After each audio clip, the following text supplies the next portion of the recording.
beaucoup plus profondément dans la connaissance même de la personne pour pouvoir comprendre mieux le message maintenant, ce que cette personne dit. Alléluia. Et cela requiert beaucoup de choses comme nous allons le voir aujourd'hui. Ça, c'est le disciple. Dimanche passé, nous avons parlé de la multiplication des pains. Nous avons vu ce que Christ a fait. Il a donné du pain. Et non seulement il a donné du pain, mais il en est resté. Il y a eu ce qu'on a appelé des to-go. Alléluia.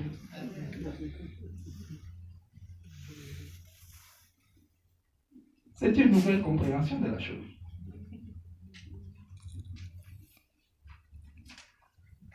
Il en est resté. La Bible dit beaucoup de paniers, au moins 12. Le lendemain, ces mêmes personnes sont revenues. Christ maintenant leur a parlé du véritable pain. Vos pères ont mangé le pain qui est descendu du ciel, là, mais ils sont morts. Qui est venu du ciel? Mais moi, je suis le véritable pain. Celui qui mange de ce pain, il ne mourra jamais, je lui donnerai la vie éternelle. Et quand il dit, ce pain-là, c'est ma chair, aïe, aïe, aïe. C'était la pagaille. Ils vont dire, lui, il nous dit de manger sa chair. Et l'on voit pourquoi ils sont partis. Toute cette foule-là, ces gens qui hier avaient reçu l'enseignement, ils avaient écouté, et comme ils avaient mangé du bon poisson grillé, etc., avec un peu de piment. Alléluia. Papa Alphonse fait un très très bon piment.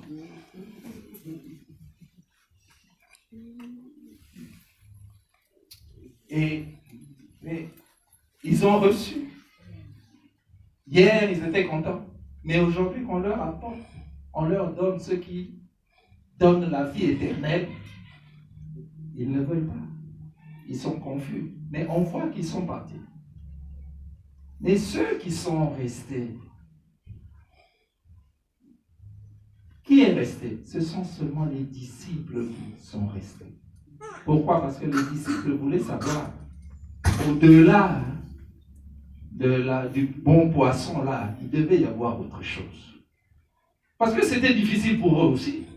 Eux non plus n'avaient pas très bien compris. Bien aimés, les disciples, les apôtres, pendant que Christ leur parlait, beaucoup de choses, eux ne comprenaient pas non plus. Alléluia.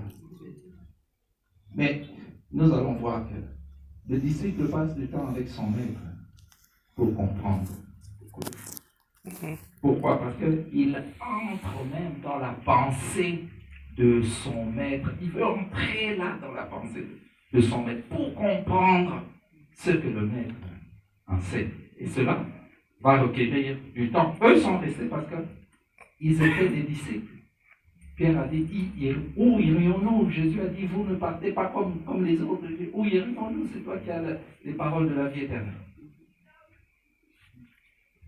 Parce qu'ils étaient disciples. Voilà pourquoi même s'ils n'avaient pas encore tout compris, mais ils ne sont pas partis. Parce qu'ils étaient aussi peut-être un peu scandalisés aussi. Parce qu'ils ne comprenaient pas très bien manger la chair de Christ. Mais ils sont restés parce qu'ils étaient des disciples. Et bien aimés, nous voulons continuer à cela dire l'importance de disciple. Le disciple, c'est, juste avant de passer au deuxième point,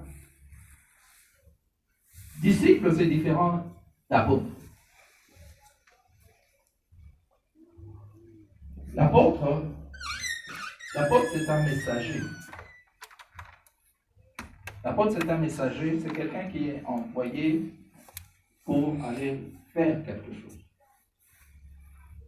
Et les apôtres que Jésus avait choisis, leur mission allait être d'aller apporter cette parole et d'implanter l'Église de Christ. Mais les disciples, mais ils devaient d'abord être disciples. Tout le monde doit être disciple. Disciple, c'est là que ça commence. On est d'abord croyant et puis on devient disciple. Et puis après, on peut faire d'autres choses. Voilà pourquoi vous voyez dans la Bible, on les appelle déjà disciples. Parfois ce sont les 12, parfois c'est plus que les 12. Ce sont ceux qui étaient là avec lui et qui apprenaient. Mais les apôtres, il y en avait 12. Mais les apôtres et les autres, ils étaient tous des disciples. Ils étaient tous des disciples. Donc, vous voyez, et vous pouvez voir dans Luc, chapitre 10. Dans Luc, chapitre 10, à partir du premier verset, c'est là où il envoie les 70. Il envoie les 70. Certaines versions, certaines Bibles disent 72, 72. Vous voyez, on les appelle tous disciples. Il y avait beaucoup de disciples. Il y avait 12 apôtres, il y avait plusieurs disciples. Il y avait plusieurs disciples, beaucoup plus. Mais tous devaient d'abord être disciples. Voilà pourquoi la Bible parfois parle de disciples tout simplement. Jésus avec ses disciples. Ça veut dire que les 12 sont là, les apôtres sont là, mais il y a aussi d'autres. Parfois il y avait aussi d'autres qui étaient là aussi, qui n'étaient pas apôtres, mais qui étaient disciples de Christ. Donc là, la distinction est importante, mais tous sont disciples. Alléluia.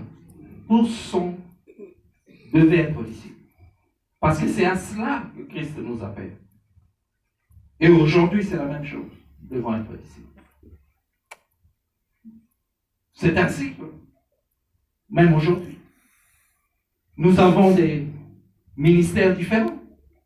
C'était juste des ministères différents. Après, ils ont institué des diacres et d'autres personnes, d'autres responsabilités dans l'Église. Quand l'Église a commencé à s'organiser. Mais tous devaient être disciples. Mais ils avaient des ministères différents. C'est un peu comme aujourd'hui. Nous devons tous être disciples de Christ, mais ayant des ministères différents dans l'Église.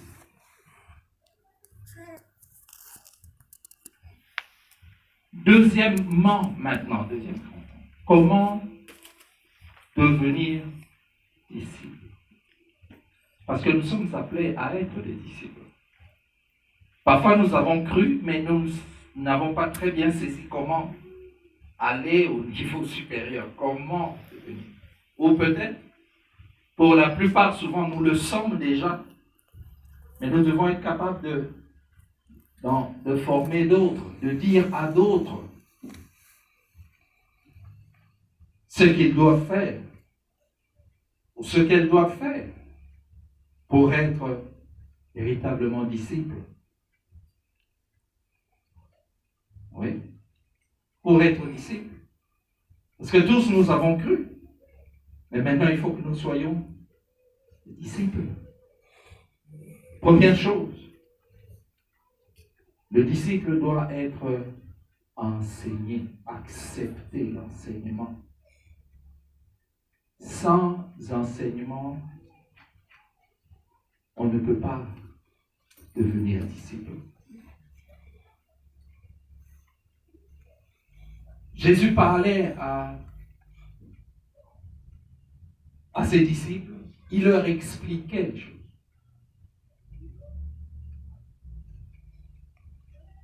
Dans Actes 2, 42, là déjà au moment de la naissance, où l'Église commence, la Bible dit que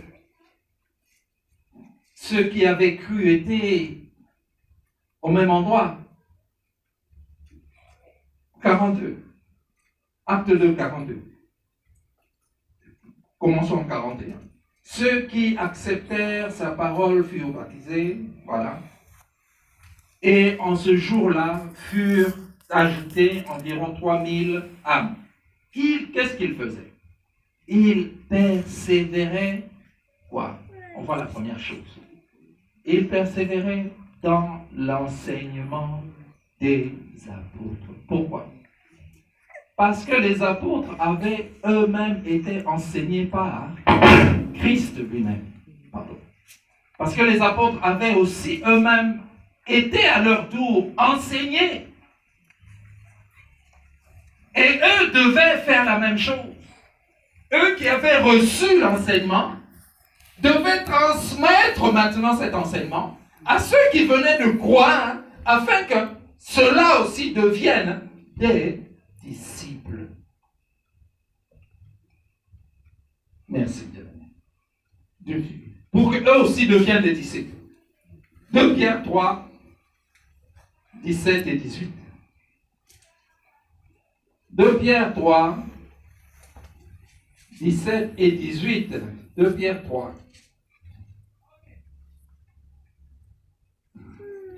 Souvent, nous citons 18. Mais écoutons donc à partir de 17. 2 Pierre 3, à partir de 17. Vous donc, bien-aimés, qui êtes prévenus, soyez sur vos gardes, de peur qu'entraînés par l'égarement des impies, vous ne veniez à déchoir de votre fermeté. C'est-à-dire que vous ne veniez à perdre votre fermeté. Mais croissez dans la grâce et dans la connaissance de notre Seigneur et Sauveur Jésus-Christ. À lui la gloire maintenant et éternellement, et jusqu'à l'éternité. Croissez dans la grâce et dans la connaissance. Il faut connaître le Maître. Alléluia. Il faut connaître le Maître. Comment est-ce que nous pouvons connaître Christ aujourd'hui? Sinon, à travers sa parole. Alléluia. Sinon, à travers sa parole. Nous devons croître dans la connaissance. C'est important. Nous citons souvent Osée 4:6. Mon peuple périt parce qu'il lui manque de connaissance. C'est important. Il faut connaître les choses de Dieu. Ce que Dieu a révélé. Dans Deutéronome, il est écrit, les choses révélées sont pour nous et nos enfants, mais les choses cachées sont à Dieu. C'est-à-dire ce que Dieu a révélé. Alléluia. Pas les hommes. Ce que Dieu a révélé. C'est pour nous. Et nos enfants. Deutéronome déclare. Mais ce que Dieu n'a pas révélé, n'allons pas chercher à savoir ce que Dieu n'a pas révélé. Je suis allé au voyage astral, je suis allé en esprit. Je suis ici, je suis allé au Congo et Dieu m'a montré tout ce qui est là-bas. Complètement. Bien-aimé, n'acceptez pas ça. Ce genre de message. Alléluia. N'acceptons pas ce genre de message. Il y a ce genre de message énormément. L'Internet est rempli de ce genre de message. Ce que Dieu a révélé, il y en a suffisamment pour notre salut. S'il y a une prophétie, Dieu nous donnera une prophétie. Alléluia. Dieu peut vous utiliser pour une prophétie particulière. Ou alors ce sera à travers ces messages. Il y a le message prophétique aussi. Oui, ça existe. Mais n'abusons pas des termes pour commencer à révéler des choses qui ne viennent pas de Dieu. Alléluia. Et ça, on voit ça aujourd'hui énormément. Bien-aimés, enfants de Dieu, faisons attention. Alléluia. Ayons le bon discernement. Alléluia. Donnons-nous à Dieu, à Christ. Recherchons le Christ. Et nous aurons le bon discernement et nous comprenons le sens du message prophétique. Alléluia.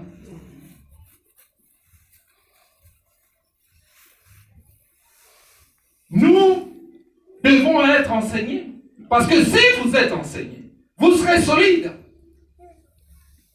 Vous savez ce qui est correct, ce qui ne l'est pas. On saura.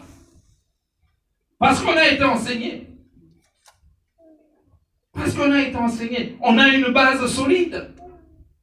Voilà pourquoi Christ devait, il savait que l'Église allait avoir une mission puissante. Nous avons parlé d'Église il y a quelque temps ici, pendant plusieurs semaines. L'Église doit être puissante, glorieuse, victorieuse. Parce que l'Église sera attaquée. Voilà, il dit, les portes de l'enfer ne prévaudront pas contre l'Église. Et ici encore, il parle de la puissance encore. Il dit, tout pouvoir m'a été donné. Alléluia. Vous voyez quand il parle de ces choses, il mentionne toujours le pouvoir de Dieu. Tout pouvoir m'a été donné.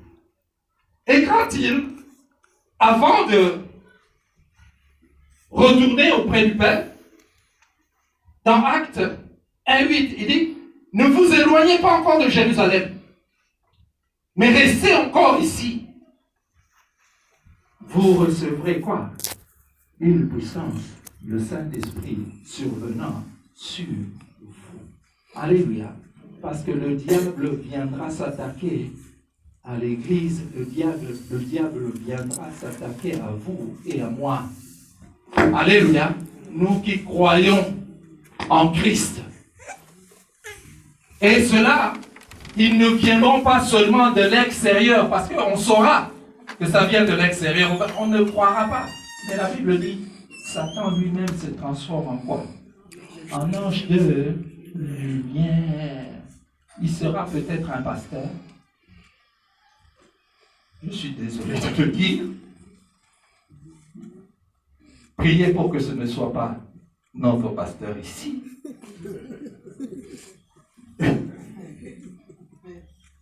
Oui. Ange de lumière.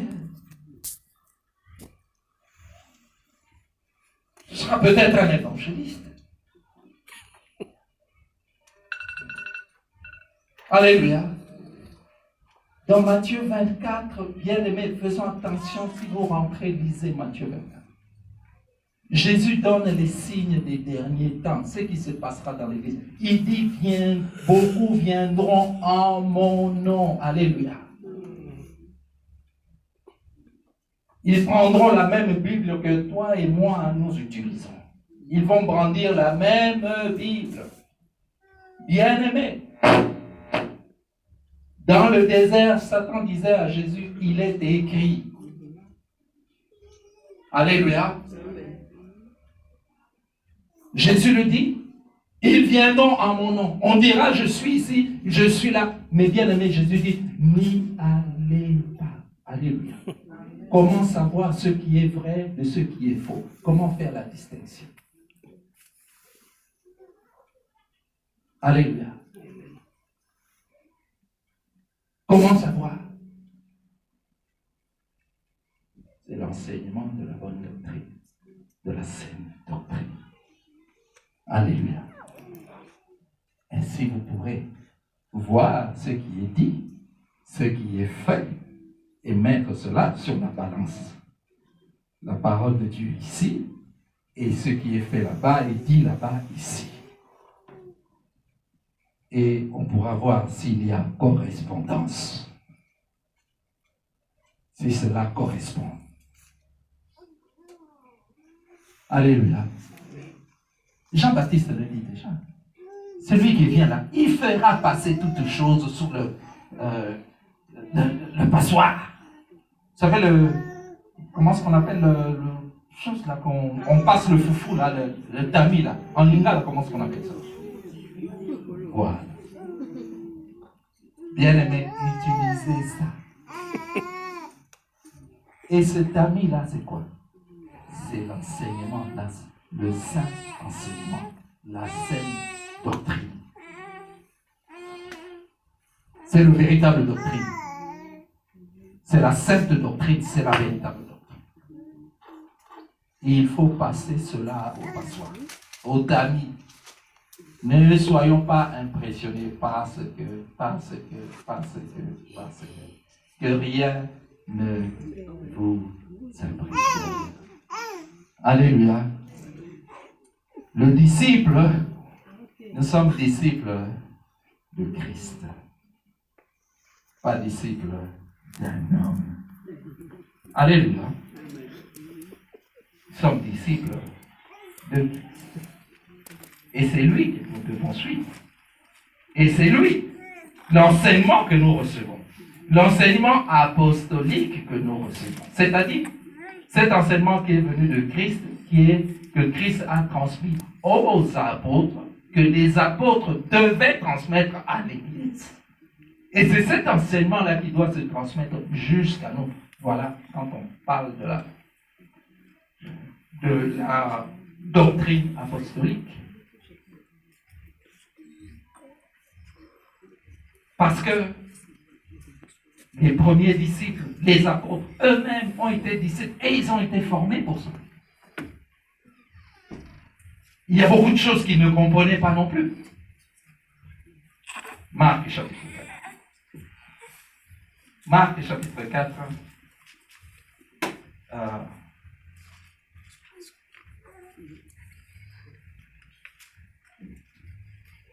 Dans la parabole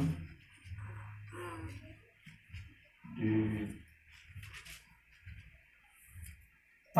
semeur. Nous connaissons cette parabole-là.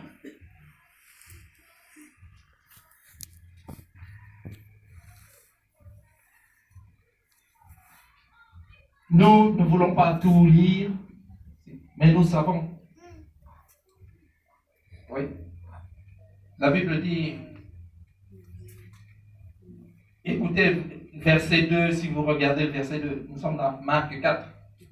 Il les enseignait longuement en parabole. Vous voyez, Jésus enseignait. Il les enseignait. Il les enseignait, là c'est Jésus. Si vous lisez le premier verset, Jésus se mit de nouveau à... etc. Et il les enseignait longuement en parabole et il leur disait dans son enseignement, vous voyez, dans son enseignement. Et il dit la parabole du semeur. Une parole, et etc. Le semeur est sorti, a semé, etc., etc. Mais ce que nous voulons savoir maintenant, c'est ici. Verset 9, quand il a fini de parler de la parole du semeur, verset 9, puis il dit, Jésus dit, que celui qui a des oreilles pour entendre, entende. Lorsqu'il fut, maintenant, voyez, lorsqu'il fut en particulier, ceux qui l'entouraient avec les 12 l'interrogèrent sur les paraboles. Ceux qui l'entouraient, maintenant il s'agit de disciples. La grande foule, il y avait beaucoup de gens qui sont partis. Maintenant il est resté avec les 12 et ceux qui étaient avec les disciples. Il est resté maintenant avec eux. Maintenant, il va leur dire exactement de quoi il s'agit. Un enseignement plus poussé, plus avancé. Jésus leur dit, c'est à vous qu'a été donné le mystère du royaume de Dieu. Bien-aimés, ce sont des mystères. Les choses de Dieu sont des mystères, mais des mystères qui sont révélés à ceux que Dieu a appelés. Et quand nous devenons disciples, nous entrons dans la présence de Dieu et nous entrons en possession de la révélation des mystères de Dieu. Alléluia. C'est peut-être un peu difficile, pas très bien formulé. Mais quand nous devenons disciples, parce qu'il y a les mystères de Dieu, les choses que Dieu seul lui-même doit révéler. Et quand on devient disciple, cet enseignement nous permet d'entrer, d'obtenir la connaissance des mystères du royaume de Dieu. Alléluia. Parce que ce sont des mystères qui ne peuvent être connus que par l'enseignement de Christ. Donc, vous voyez, ce sont des mystères. Il leur dit, c'est à vous qu'a été donné le mystère du royaume de Dieu, mais pas à ceux du dehors. Pour eux, tout se passe en parabole, le verset 11. Afin que, tout en regardant bien, ils ne voient pas, et qu'en entendant bien, ils ne comprennent pas, de peur qu'ils ne se convertissent et ne soient pardonnés. Là, évidemment, c'est pour que lorsqu'on vient au Seigneur, que l'on vienne de tout son cœur. Qu'on ne vienne pas seulement superficiellement, mais que l'on vienne avec tout son cœur. Et verset 13, il leur dit encore, vous ne comprenez pas cette parabole. Si vous ne comprenez pas cette parabole, comment donc comprendrez-vous toutes les autres paraboles? Et il leur explique ce que c'est le semeur, qui est le semeur et qu'est-ce que c'est la semence. Qu'est-ce que c'est la semence? Mais écoutez le verset 33 et 34. Verset 33 et 34. La Bible dit, c'est toujours la suite de ça. C'est par beaucoup de paraboles de ce genre là c'est Jésus, qu'il leur annonçait la parole, selon ils étaient capables de l'entendre. Verset 34. Il ne leur parlait pas sans parabole. Regardez bien la fin de ce verset. La Bible dit, il ne leur parlait pas sans parabole. Ici, c'est Marc qui parle. Il dit, il ne leur parlait pas sans parabole. Mais c'est la fin, là, la partie B, qui est très, très, très importante. Mais, en privé, il expliquait quoi? Certaines choses à ses disciples. Qui est là? Quelqu'un est là? Il expliquait tout à qui? Il expliquait tout à ses disciples. Il y a une différence entre les disciples et les autres. Alléluia. Amen.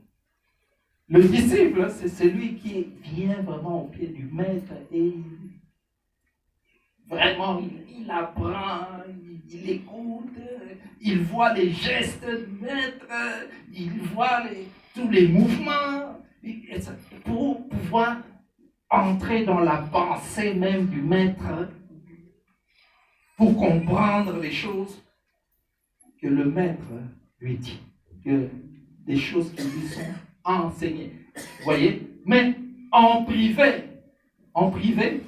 c'est-à-dire quand il était avec les disciples, les 12 et d'autres qui étaient avec eux, les disciples, il leur expliquait tout. Alléluia. Donc cela signifie quoi?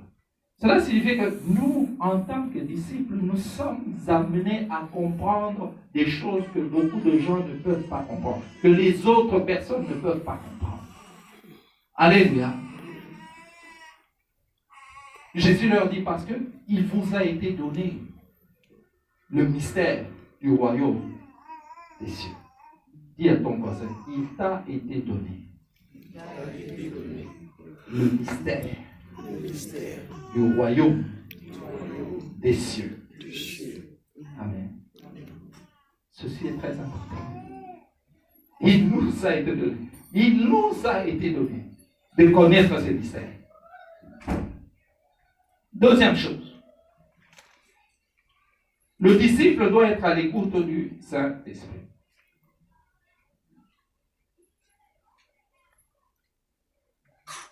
Le disciple doit être à l'écoute de Dieu, à l'écoute du Saint-Esprit, à l'écoute de l'Esprit de Dieu.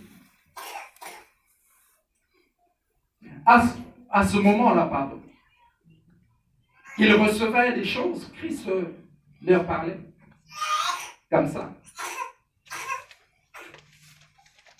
Mais jusqu'à ce qu'après Christ, ils aient reçu l'Esprit, ils ont commencé à écouter l'Esprit. Avant de recevoir l'Esprit, il leur était difficile de comprendre les choses que Jésus disait. Mais quand ils ont commencé à écouter l'Esprit a commencé à leur faire comprendre tout ce que Jésus disait. Et ils comprenaient beaucoup plus facilement, mais cela était le plan de Dieu.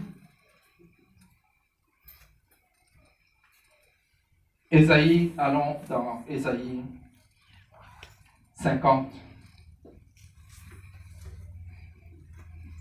4 et 5.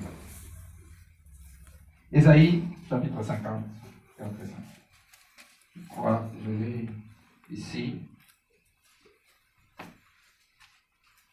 Ésaïe 50, 4 et 5.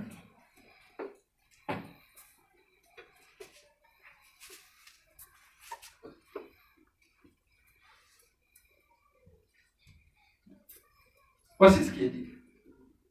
Le Seigneur l'Éternel m'a donné une langue exercée pour que je sache soutenir par la parole celui qui est abattu. Il éveille chaque matin, il éveille mon oreille pour que j'écoute comme écoute des disciples. Le Seigneur l'Éternel m'a ouvert l'oreille. Je n'ai point résisté, je ne me suis point retiré en arrière. Esaïe, et aujourd'hui, c'est nous. Les disciples, les premiers disciples de Christ, les apôtres, ont entendu la parole de Christ quand Christ était même physiquement présent avec eux. Mais après, Christ est parti. Comment est-ce qu'ils ont continué à connaître la pensée de Dieu ou la volonté de Dieu? C'était par l'Esprit. Mais bien aimé, le Seigneur, dit le verset 5, l'Éternel m'a ouvert l'oreille. L'Éternel m'a ouvert l'oreille. Écoutez ce que Jésus dit dans Jean 14, 26. Mais le consolateur, Jean 14, 26. Mais le consolateur, le Saint-Esprit que le Père enverra en mon nom, c'est lui qui vous enseignera toutes choses et vous rappellera tout ce que moi je vous ai dit. En disant cela, Christ nous donne cette capacité de pouvoir dire comme Ésaïe que le Seigneur m'a donné l'oreille pour écouter, à éveiller. Donc Jésus nous donne cette capacité-là de pouvoir écouter le Saint-Esprit. Nous recevons cette capacité-là par Christ. Alléluia. Parce que tout s'accomplit par Christ. Tout s'accomplit à travers Christ. En dehors de Jésus, il n'y a rien. Rien n'est possible avec Dieu. Aucune relation avec Dieu n'est possible. Aucune communion, il n'y a pas de communion avec Dieu sans Christ. Voilà pourquoi il dit, je suis le chemin, la vérité et la vie. Nul ne vient au Père que par... Alléluia. Donc quand Christ nous dit ça, il nous donne cette capacité dont parle Ésaïe. Ésaïe 50, verset 5. Le Seigneur l'Éternel m'a ouvert l'oreille. Et Jésus nous dit, le Saint-Esprit vous parlera, vous enseignera toutes choses. Pourquoi? Parce que nous sommes appelés à être des disciples. C'est lui qui vous enseignera toutes choses. Dans Jean 14, 26, et vous rappellera tout ce que je vous ai dit. Mais qu'est-ce que nous devons faire maintenant? Nous devons nous rendre disponibles, nous mettre dans des dispositions favorables à recevoir ce que l'Esprit nous apporte. Alléluia. Donc maintenant, bien aimé, cela dépend de nous. Que nous puissions nous mettre dans des dispositions favorables. Bien aimé, celui qui veut écouter, il écoute. Celui qui ne veut pas écouter, il n'écoutera pas. Quoi que vous fassiez. Alléluia. Quoi que vous fassiez. Sinon, priez pour la personne. Celui qui veut recevoir, il recevra. Mais celui qui ne veut pas, il ne veut pas. Puisqu'il ne veut pas. Il refuse. Même Dieu n'oblige personne à quoi que ce soit. À l'accepter ou à l'aimer.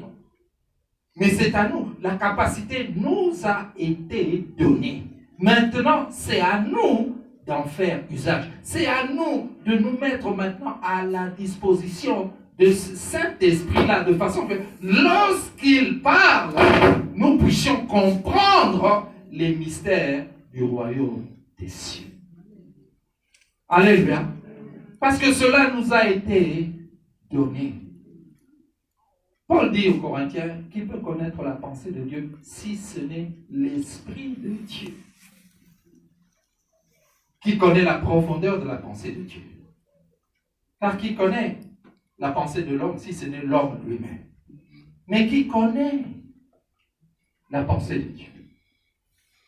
C'est l'Esprit qui entre dans les profondeurs de la pensée de Dieu. Et l'Esprit, qu'est-ce que l'Esprit fait? L'Esprit, maintenant, le révèle à ceux qui se montrent disponibles à pouvoir recevoir cela.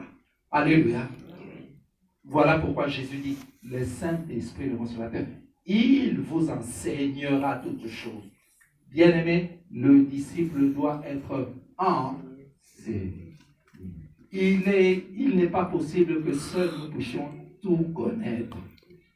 Voilà pourquoi c'est une question d'humilité aussi. Alléluia. Amen. Souvent, nous avons tendance à dire, non, moi, je n'ai pas besoin de vos études bibliques, là. Moi, je connais beaucoup. Oh, depuis le temps que je suis chrétien,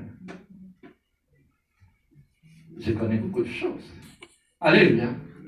Mais venez à l'étude biblique, parfois, les discussions que nous avons, partages que nous avons, vous allez voir que cela va vous édifier. Alléluia. Vous serez édifiés par les uns et par les autres. Ce n'est pas seulement le pasteur qui parle, mais il y a des partages. Et particulièrement, comme nous le faisons de temps en temps. Vous allez voir que vous êtes édifiés. Et qu'est-ce que nous faisons? Nous nous référons chaque fois à la parole. Nous nous référons à la parole. Ici, il a dit ceci. Ici, il a dit ça. Ici, il a dit ceci. Ici, il a dit ça. Alléluia. Nous sommes appelés à nous édifier les uns les autres. Et, bien aimé, le disciple donc doit être enseigné. Troisième chose. Le disciple doit avoir Jésus-Christ comme la priorité dans sa vie. Christ doit être la priorité. Pour être un bon disciple. Pour être disciple, Christ doit être la priorité. Qu'est-ce que cela signifie? Luc 14, 26. Jésus dit ceci. Si quelqu'un vient à moi et s'il ne hait pas son père, sa mère, sa femme, ses enfants, ses frères, ses sœurs et sa propre vie, il ne peut être mon disciple. Quiconque ne porte pas sa croix et ne me suit pas ne peut être mon disciple. Nous avons déjà évoqué ce passage dans notre message. Jésus nous dit maintenant de pouvoir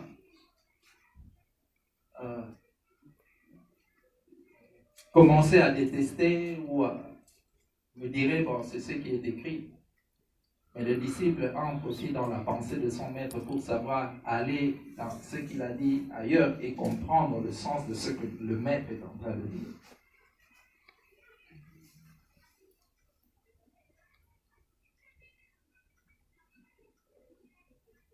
Il est tout simplement en train de dire qu'il soit le premier. Alléluia. Mais que si Christ est le premier, devient le centre de votre vie, vous verrez que votre famille sera bénie. Votre maison sera bénie. Alléluia. Les vôtres seront bénis. Les autres seront bénis. Vous voyez, Christ parlait souvent comme ça. Aujourd'hui, si un homme parle comme ça, ce sera très, très, très, très choquant. Mais Christ le sait. Il le dit, il sait que ça va choquer les gens. Mais c'est pour interpeller notre attention. Alléluia. C'est pour interpeller. C'est un langage imagé. C'est pour nous interpeller. Voilà pourquoi il a dit, cherchez premièrement le royaume des cieux et sa justice. Que Dieu soit la priorité. Si vous placez Christ au centre de votre vie et que le reste maintenant, comme ça, vous commencez à voir votre famille à travers Christ. Commencez à voir votre foyer à travers Christ. Commencez à voir la vie de vos enfants à travers Christ. Commencez à voir votre travail à travers Christ. Commencez à voir vos projets maintenant à travers Christ.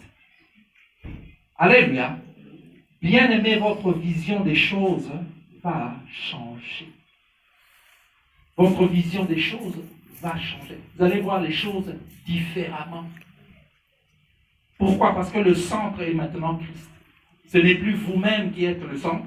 Ce n'est pas un homme quelconque, une femme quelconque, mais c'est Christ qui est le centre. Et tout part de là maintenant. Tout part maintenant de là. Et vous verrez que vous aurez une nouvelle vision de ce qui vous appartient. Une nouvelle vision de votre maison, une nouvelle vision de votre famille, une nouvelle vision de vos enfants.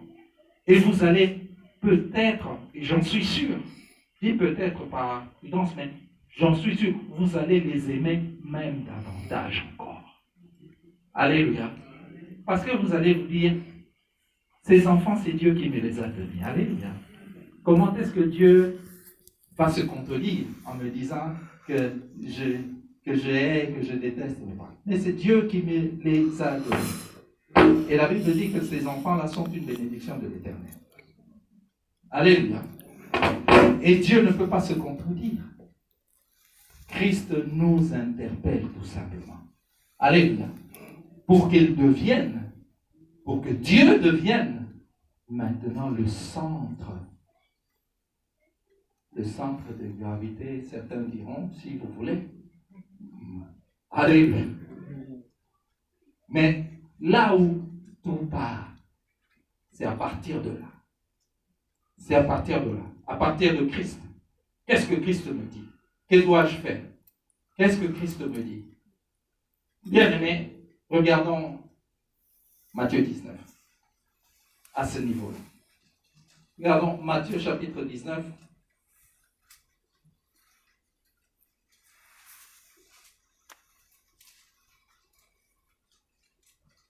Matthieu chapitre 19, c'est la suite de ce jeune homme riche qui demandait à Christ ce qu'il devait faire pour être sauvé.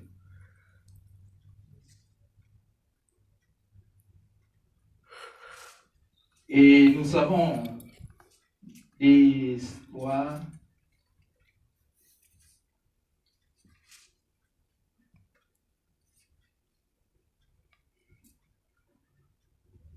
Matthieu 19, regardons 27.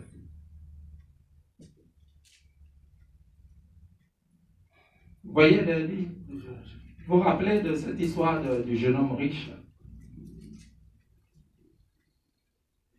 Lisons juste un tout petit peu. Et nous irons à la fin là où Matthieu parle.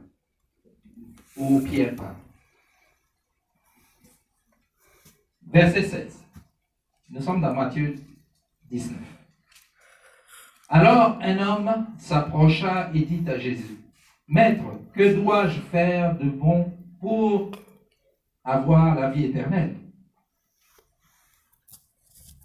Jésus lui dit, « Pourquoi m'interroges-tu sur ce qui est bon? Un seul est bon, si tu veux entrer dans la vie, observe ses commandements. » Lesquels? Lui dit-il. Lesquels? Ce jeune homme savait ce qu'étaient les commandements, ce qui avait été écrit. Il savait très bien. Jésus lui dit, fais ça. Mais il va interroger Jésus pour savoir, mais est-ce qu'il n'y a pas plus que ça? Bien-aimé, il ne faut jamais chercher à éprouver Dieu. C'est pas perdu. C'est un combat perdu d'avance.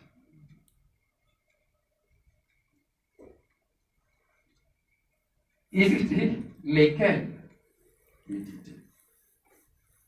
Jésus lui répondit, tu ne commettras pas de meurtre, tu ne commettras pas d'adultère, tu ne diras pas de faux témoignages, tu ne commettras pas de vol, honore ton père et ta mère, tu aimeras ton prochain comme toi-même. Il lui rappelle les commandements, ceux qui sont écrits, les 10 commandements. Verset 20, le jeune homme lui dit, j'ai gardé tout cela. Que me manque-t-il encore? Si Dieu te dit cela, voici ce que tu dois faire, accepte. Dis merci Seigneur, dis Amen seulement. Si vous cherchez à l'éprouver,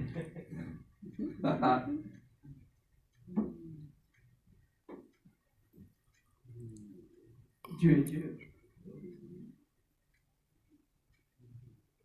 Je lui dis, mais fais ça. Il lui dit, mais j'ai fait tout ça. Que me manque-t-il? Alléluia.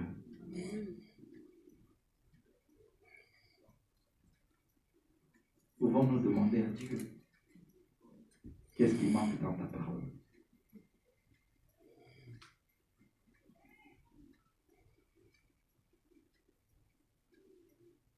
Seigneur, tu as dit, mais j'ai l'impression que quelque chose manque. Je sais que c'est écrit, mais j'ai l'impression que quelque chose manque.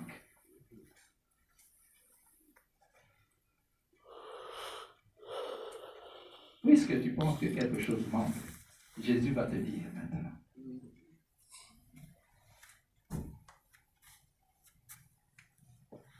Puisque tu penses que quelque chose manque. Jésus le voyait venir. Jésus est Dieu. Verset 21.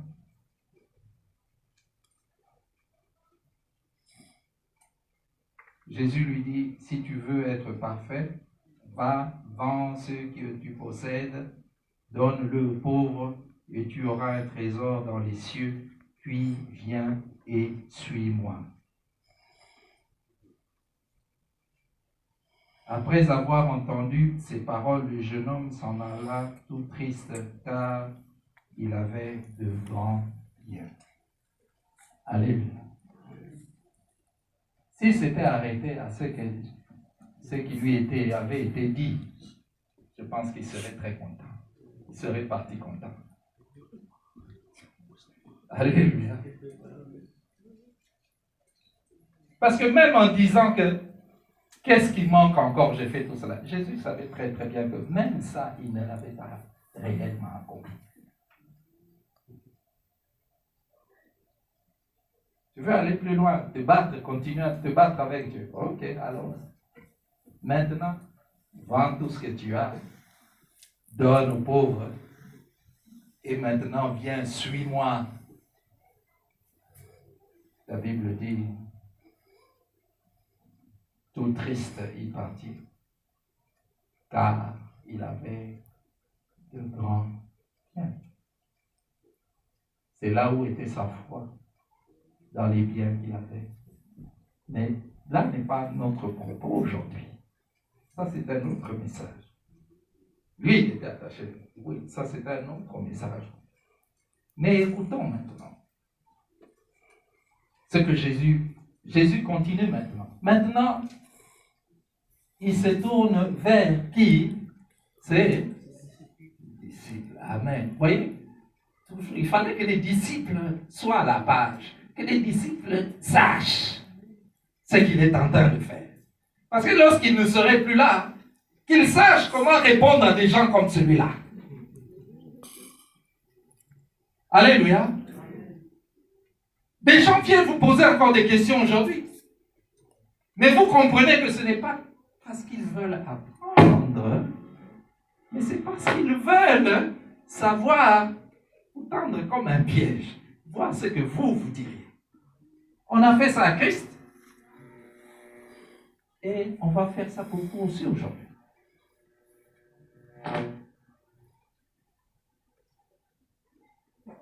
Jésus se tourne maintenant vers les disciples.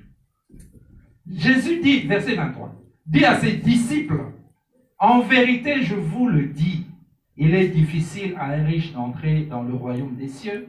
Je vous dis encore, il est plus facile à un chameau de passer par le trou d'une aiguille qu'à un riche d'entrer dans le royaume de Dieu. Je répète, là n'est pas notre message aujourd'hui. Alléluia. Le message aujourd'hui, c'est ce qu'il est en train, comment il parle à ses disciples et comment il les enseigne. Et maintenant, particulièrement, que Christ soit le centre de notre vie. Verset 25. Les disciples, entendant cela, étaient très étonnés. Ils dirent, qui peut donc être sauvé? Vous voyez, c'était difficile pour eux aussi. Jésus les regarda et leur dit, aux hommes, cela est impossible. Mais à Dieu, tout est possible. Verset 27. Alors Pierre dit la parole. Alors Pierre prit la parole et lui dit, voici que nous avons tout quitté et que nous t'avons suivi. Qu'en sera-t-il pour nous? Jésus leur répondit. Donc, maintenant, ce sont les disciples seulement. En vérité, je vous le dis, quand le Fils de l'homme, au renouvellement de toutes choses, sera assis sur son trône de gloire. Vous de même qui m'avez suivi, vous serez assis sur les 12 trônes et vous jugerez les 12 tribus d'Israël. Maintenant, écoutez 29. Et quiconque aura quitté à cause de mon nom, maison, frères, sœurs, père, mère, femme, enfant ou terre, recevra beaucoup plus et héritera la vie éternelle. Plusieurs des premiers seront des derniers et plusieurs des derniers seront les premiers. Alléluia. Christ veut tout simplement dire que nous devons, s'il devient le centre de notre vie, il devient la priorité. Donc ça veut dire que dans ce que nous faisons, nous cherchons d'abord premièrement à ce qui plaît à Dieu. Alléluia. Donc, nous cherchons d'abord à lui plaire et que cela va nous coûter quelque chose parfois. Alléluia. Ah, j'aurais pu être à la maison avec mes enfants, là, mais je dois aller à l'église, là, encore pour la prière. Là. Je viens du travail, j'ai travaillé toute la journée, je suis fatigué, je rentre dormir, mais je dois encore aller à l'église, là, parce qu'il y a la répétition de la chorale. Alléluia. J'étudie à Greensboro, là, je viens le week-end, là, je ne me repose pas. Samedi, je dois aller à la répétition de la chorale. Dimanche, aller encore le dimanche à la chorale. Je ne me repose pas.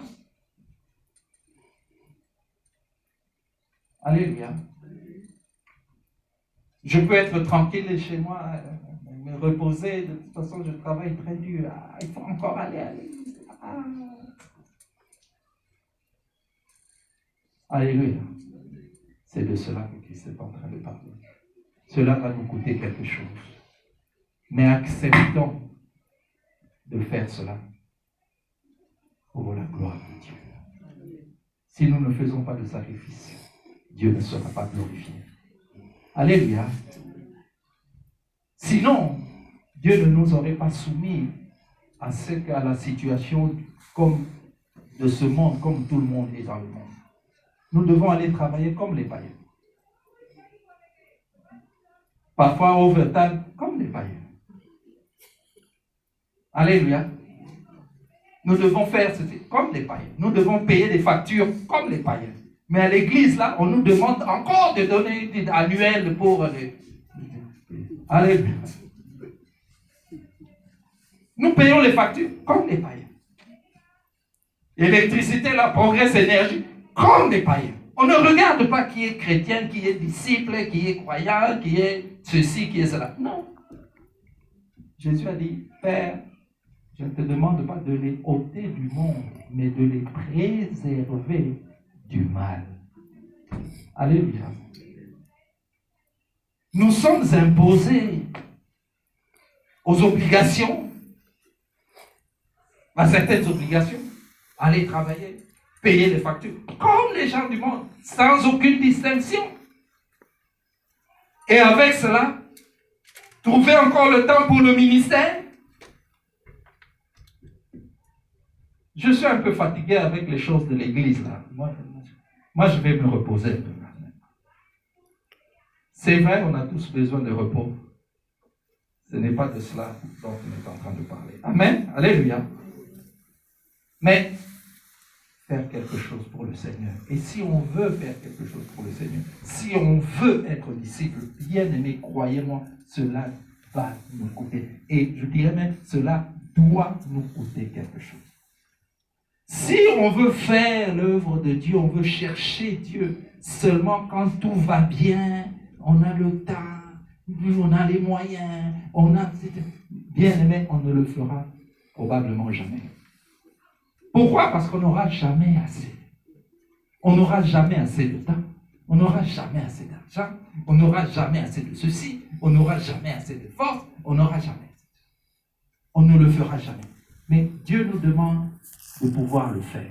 Si nous le faisons, bien aimés, nous serons bénis. Bien-aimés, voilà pourquoi nous devons commencer à voir les choses à partir de Christ. Que lui soit le centre. Et ainsi, cette promesse, nous venons, ce qui est dit là sur Dieu, aux hommes, cela est impossible, à Dieu, tout est possible. Alléluia. Dieu permettra que vos factures soient payées. Dieu permettra, malgré votre bise là, de vous donner quand même la force de pouvoir le servir. Alléluia. Glorifions Dieu. Que cela nous coûte quelque chose. Romains, chapitre 12, versets 1 et 2. Paul dit, « Bien-aimés frères, je vous en conjure, par les vertus de Dieu, offrez vos corps comme un sacrifice saint, vivant et agréable à Dieu. Offrez vos corps comme un sacrifice vivant, saint et agréable à Dieu. » Et il dit, cela sera de votre part un culte raisonnable. Alléluia. C'est-à-dire que ne nous vantons pas. Ah, moi je pense beaucoup de temps à l'église. Non, ne nous en vantons pas. Mais c'est le minimum que nous devions faire. Alléluia. Considérons cela, Seigneur. Je n'ai pas encore fait assez. J'ai travaillé toute la journée, mais je vais quand même aller prier, faire mon ministère. Et considérer cela, que ce n'est pas encore assez. Considérez que c'est un culte raisonnable, que c'est raisonnable, que ce n'est pas extraordinaire. Alléluia. Sinon, on ne fera jamais l'œuvre de Dieu. Alléluia. Ceux qui font l'œuvre de Dieu, on ne se demande pas. Mais pour que l'œuvre de Dieu avance, il y en a qui doivent travailler, qui travaillent beaucoup. Mais ils ne s'en vantent pas. Ils ne doivent pas d'ailleurs. Mais c'est à nous tous de pouvoir faire ce sacrifice. Cela doit nous coûter quelque chose. Si on veut être un bon disciple pour son maître, il faut être avec le maître. Pierre dit, nous avons tout quitté. Nos maisons, nos amis, Pour nous, le message, c'est que pour être le bon disciple, nous devons avoir cette discipline. Discipline. J'ai fait partie de mon ministère. Je vais faire le ministère. Alléluia. Être discipliné dans l'œuvre de Dieu. Être discipliné dans nos engagements vis-à-vis du Seigneur. Être discipliné dans cela. C'est cela, le disciple. C'est la même racine pour son maître. Être discipliné pour notre maître. Notre maître n'est pas un homme, c'est Jésus-Christ de Nazareth. C'est le Fils du Dieu vivant.